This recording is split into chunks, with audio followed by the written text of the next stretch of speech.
As soon as I got my car back from Pep-Boyz, the first thing that I did was to take a look inside the engine compartment to see if I could see physical signs of work performed. I did this primarily because often you get billed for services that are never really performed. Somehow they're skipped in the process and you just don't get to check on them. Well, with my particular brake problem, I thought I'd better check everything that was physically and visibly able for me to check as a layman, as the kind of guy that would go to a place like Pep-Boyz and ask for automotive work. So the first thing I did was say, whoa, they gave me a new master cylinder. Let me just take a quick look at this cylinder and see what the hell I got. Okay, I see a cylinder down in there.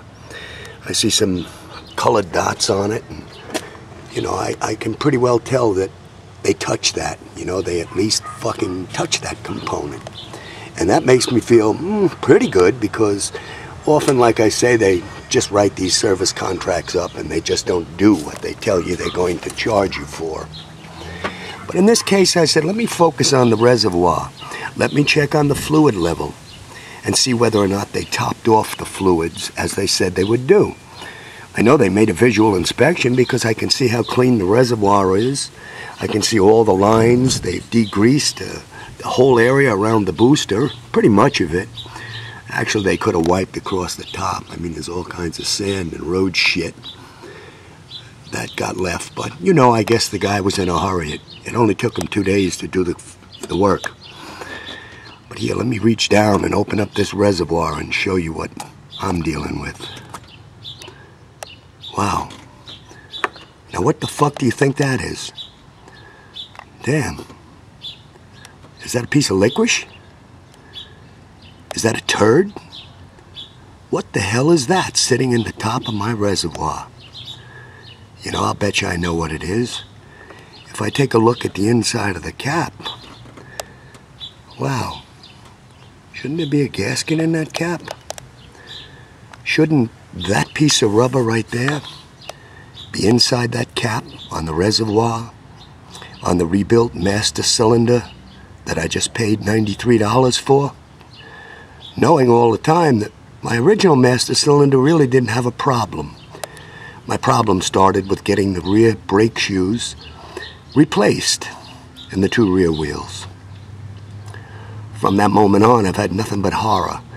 But let's take a good look into this reservoir and see if we can get a handle on what's floating around in this shit.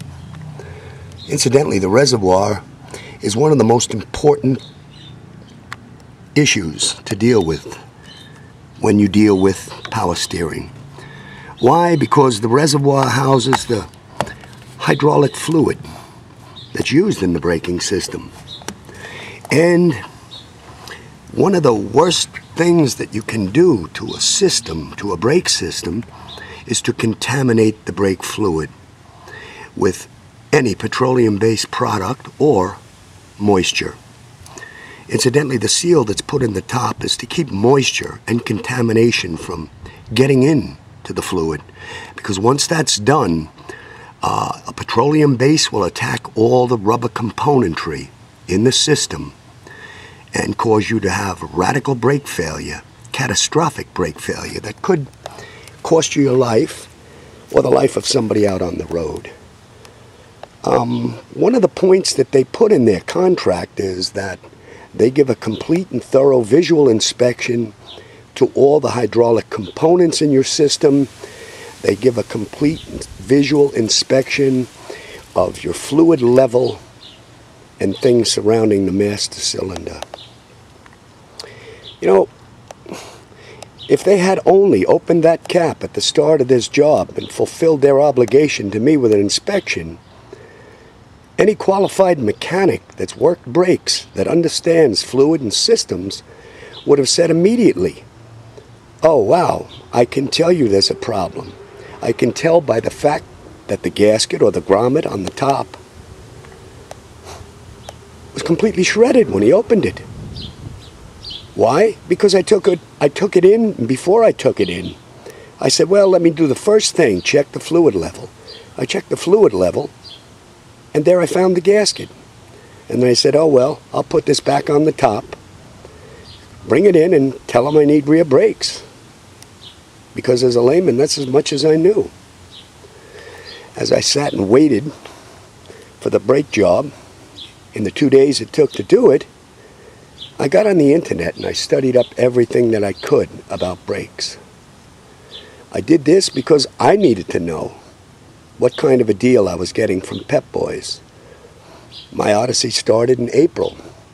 It started in April when I brought it in for front brakes, front brake pads, simple job. It was fine. 2 months later, as I say, the rears needed shoe replacing. I took it back in. They replaced the shoes.